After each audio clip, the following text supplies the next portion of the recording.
Hello again, fellow audiophiles. I am Wave Theory, and today's review is going to be the Denafrips Iris digital-to-digital converter, a roughly $560 device that takes in a USB audio signal from a computer or a streamer or something of that nature and outputs digital audio from different outputs like SPDIF and I2S and that sort of thing. They often offer a higher quality USB connection than is often built into many DACs and so forth, so we'll talk a little bit more about why you might be interested in a DDC here very shortly.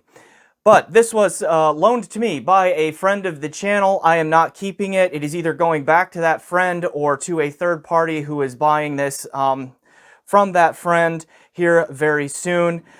So anyway, and then I have also been in contact with Alvin Chi of Denafrips about this device, about the Pontus 2 recently, and about the Aries 12th edition DAC, and Alvin has not made any attempt to try to influence my opinion on any of these reviews, including this one, in one way or another. So we will do shameless self-promotion, and then we'll come back on the other side. We'll get into the review of the Iris, what it is, how it sounds, and all of those things. All right, here we go.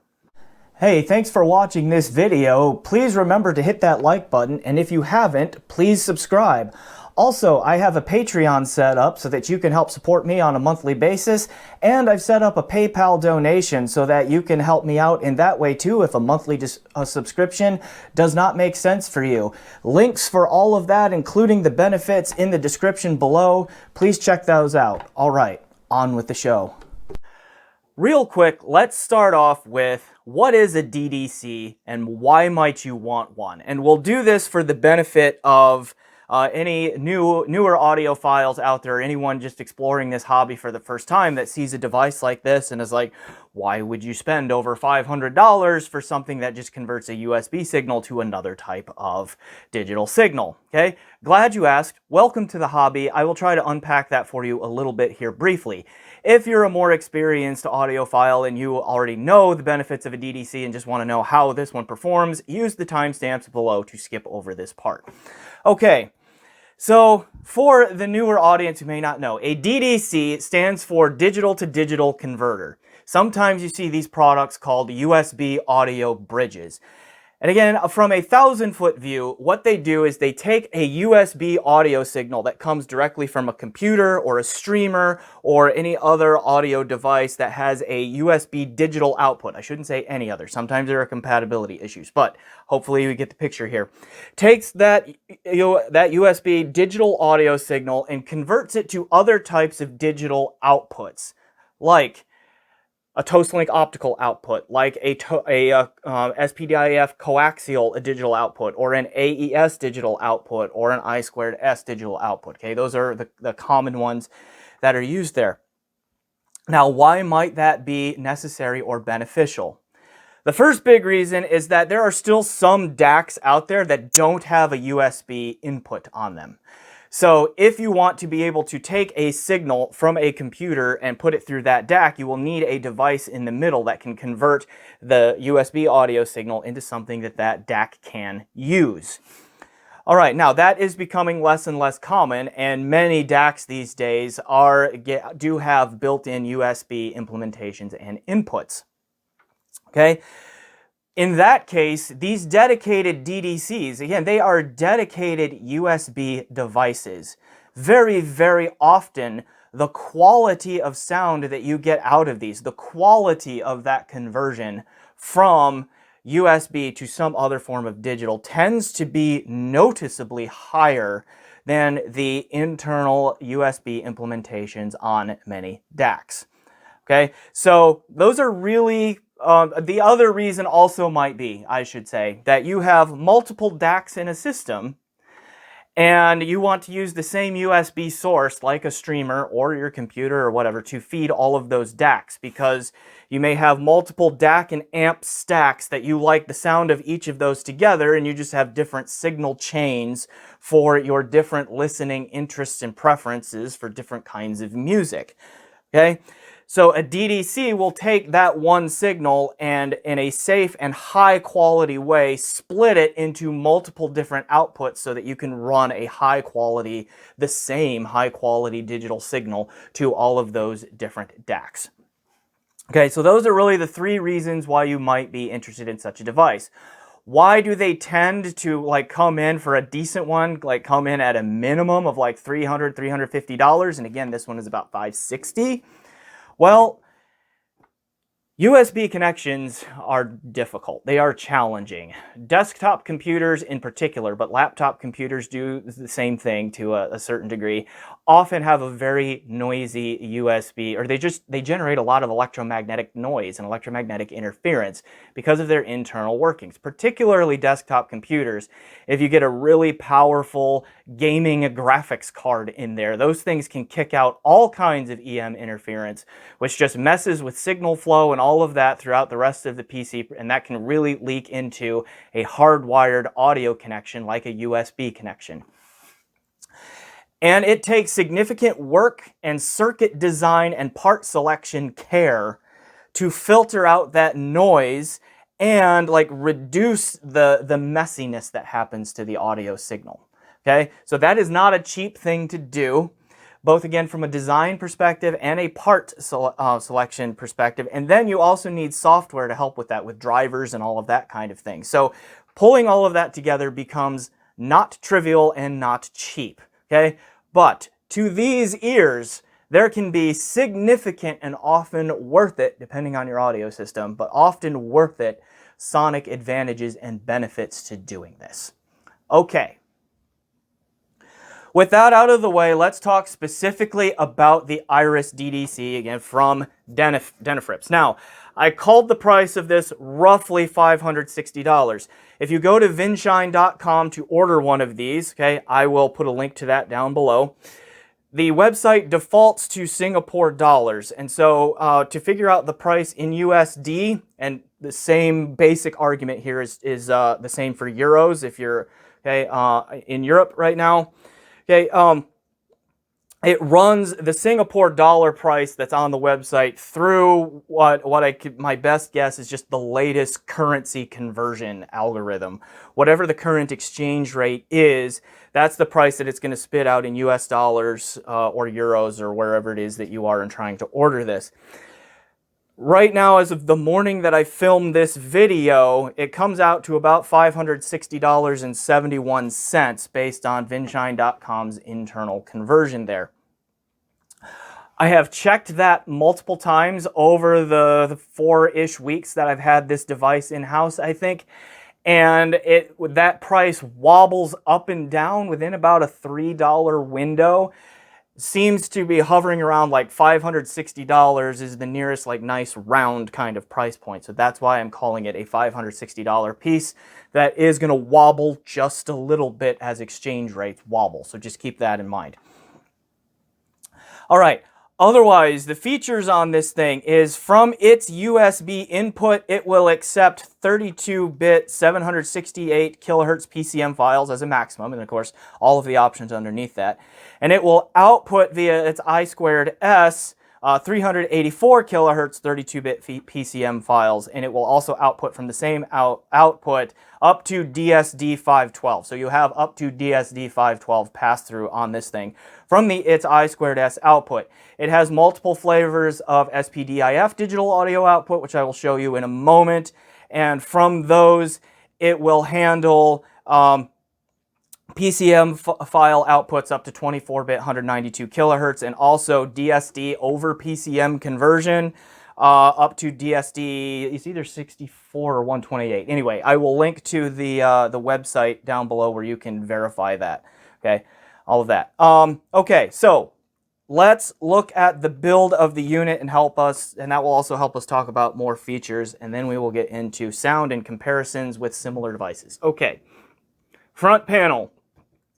Pretty industrial and Spartan. What we see there is just an LED system that will tell you what kind of input signal is coming in, whether it's PCM or it's DSD, and then what the sampling rate is. There's like a base sampling rate LED that will light up here. So if you have a 44.1 kilohertz file coming in, okay, this LED right here below the 44.1K will light up with just a nice gentle red. It's not overpowering and it's kind of small, okay? And then if that's it there. So there's actually no multiplier here. I was thinking of the Pontus 2 DAC, excuse me.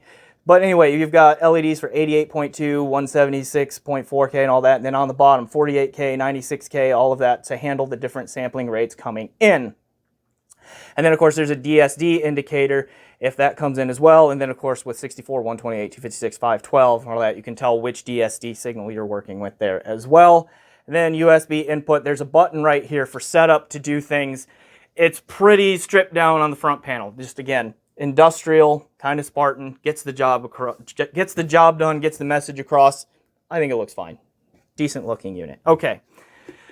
Round back, we have the USB digital audio input. We have a linear power supply built in internal, so that's connected there. So then there's the USB input. And then we have these two guys right here. These are BNC connectors that are meant to connect to the clocks on Denafrips' Terminator series DACs. So you can do clock syncing with that line of DACs, and I think only that line of DACs, at least from the Denafrips line, with these connections. Then we have a SPDIF RCA coax output, SPDIF Toast-Link optical output, SPDIF AES output, which just uses a 3-pin balanced XLR cable. And then we have two flavors of I2S output, one from the HDMI style connector and one from an RJ45 style Ethernet type of connector. It is important to note this is not an Ethernet port. This is an output. So just bear that in mind. Don't try to connect your network to this thing, your home network to this thing, because this is not a streamer. Okay.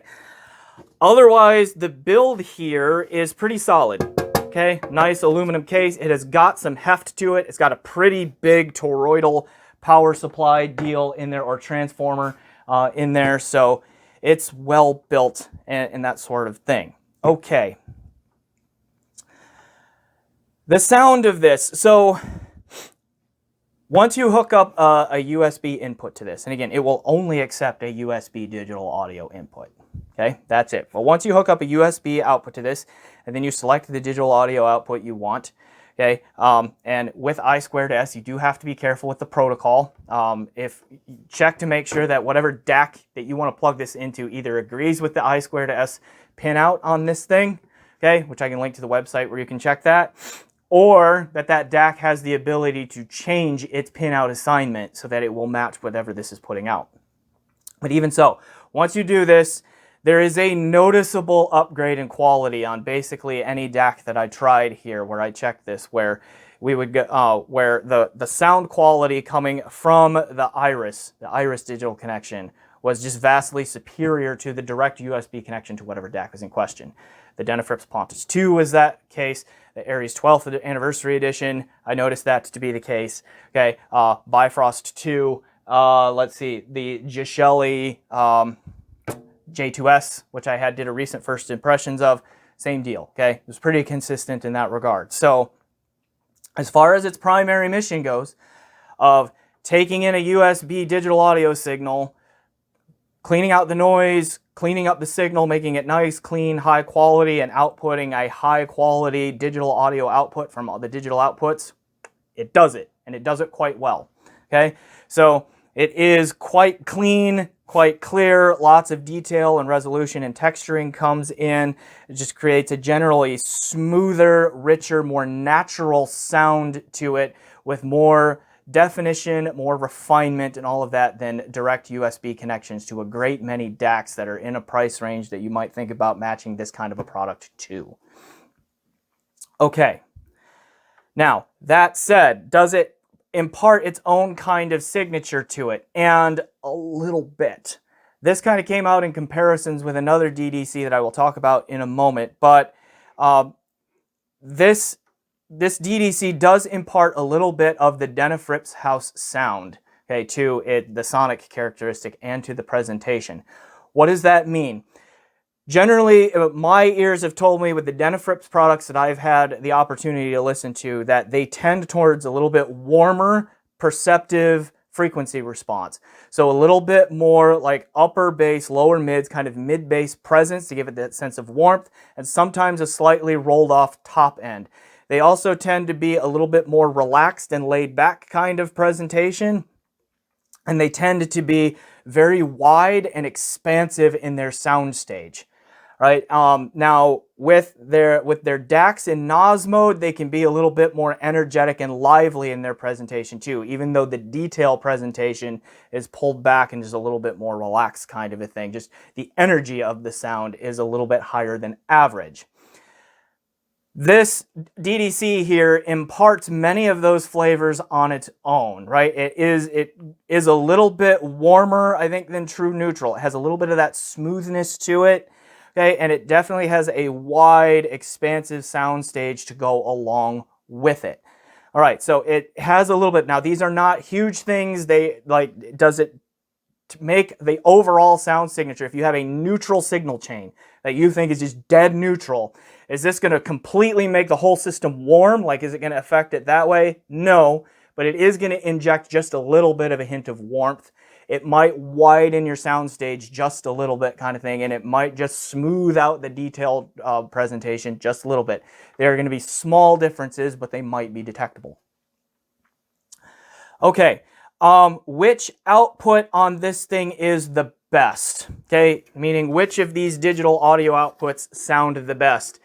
So it may be a moot point if you want to output DSD or up to 384 kilohertz PCM files. Then you basically have to use the I2S. But let's talk about the cases where your PCM 24-bit up to 192 kilohertz, which covers the vast majority of content out there. Okay, I honestly did not hear huge differences between the output qualities on most of these. Like, I checked this with the Pontus 2, like Denafrips' own Pontus 2 DAC with the 12th anniversary edition FPGA firmware update, which I just did a review for and will link to below. And I also checked this with my Berkeley Alpha Series 2 DAC.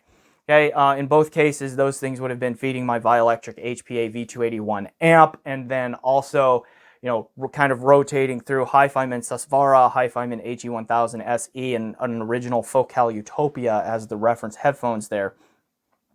Okay, and what I found, generally speaking, is you get pretty much the same audio quality output from the DDC, that I can tell.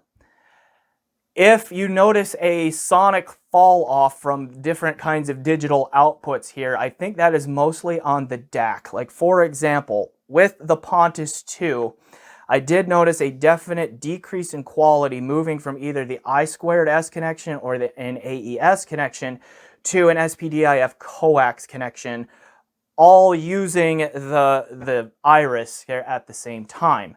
However, when I checked on my Berkeley Alpha Series 2 DAC, I really didn't hear that much of a difference between at least AES and coax, because that one doesn't have an I2S input on it.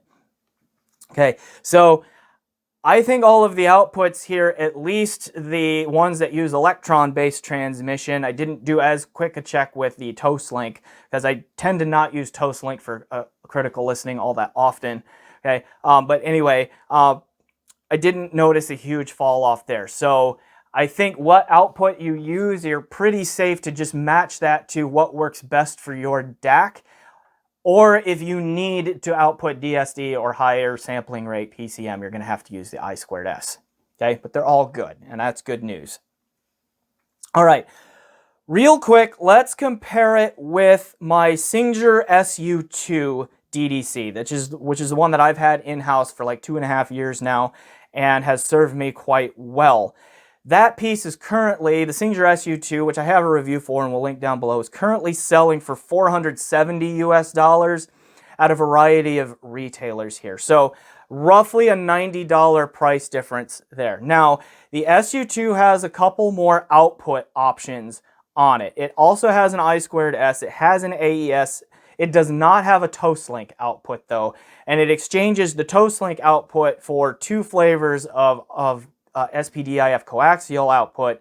One of them is an RCA 75 ohm, the other one is a BNC 110 ohm. Okay, so those are the differences in connections there. And the SU2 also offers an output to a general 10 megahertz clock, where this one, the external clock, seems to be limited to the Terminator series of DACs, if I understand the owner's manual and the Vinshine website correctly. Now, in sonic comparison, this is where I started to notice that as a DDC on its own, the Denafrips, the Iris here, is that little bit warmer, wider, smoother kind of sound. Because the SU2, I think, was a little bit more like true neutral in its perceived frequency response. It's a little bit more incisive and detail forward, like it pushes the details forward just a little bit more, gives them a little bit more emphasis than the Iris does. Its soundstage is narrower, though. And I think the SU2 also had slightly more bass punch. It was just a little bit more impactful in the low end than the Iris is. But again, the Iris, again, it's got that little bit warmer, smoother, wider sound. I did not really notice a whole lot of difference between the two in terms of actual detail retrieval, but there was a little bit of difference in terms of that detail forwardness, the detail presentation, how push forward is that detail. So all of the details that the SU2 gave me, I also heard from the Iris. They were just a little bit more laid back. Okay, so that's the quick comparison there. So I do think that given the features and the sound and all of that, the $560 is a relatively fair price for this Iris DDC here by the time you factor in build quality. I mean, it's built better than the SU2, I think. Okay, build quality, sound quality, okay, all of those kinds of things. And then it has some options on it that might be useful for your system that the SU2 does not have. All right, so we will go ahead and leave it there in terms of like, what is this thing? Does the Iris get my recommendation? And yeah, I think I can give it a pretty good recommendation here. It does definitely increase the USB connection sound quality, cleans up the signal nicely and all of that. It's not necessarily true neutral. It does have some of those elements of the Denafrips house sound that you're just going to have to decide if that's for you or it isn't. Okay, I do think that it can help some systems. If your system as is just a little bit harsh on the top end and all of that, just a little bit, for example, I think this can kind of rein that in and chill it just a little bit like the SU2 won't do, for example. So there can be some synergistic applications to this sound as well that you need to consider if you're in the market for one of these. But I think Alvin Chi designed a pretty solid product here. And if it works, if its sound and feature set sounds like it's going to work for you, then I would have no hesitation recommending that to someone who's in the market for such a thing. All right. I am Wave Theory. This has been my review of the Denafrips Iris DDC. Please remember to like this video, subscribe if you have not already, leave a comment down below. Please check out my PayPal and my Patreon so you can see how to support this channel. And as always, enjoy the music.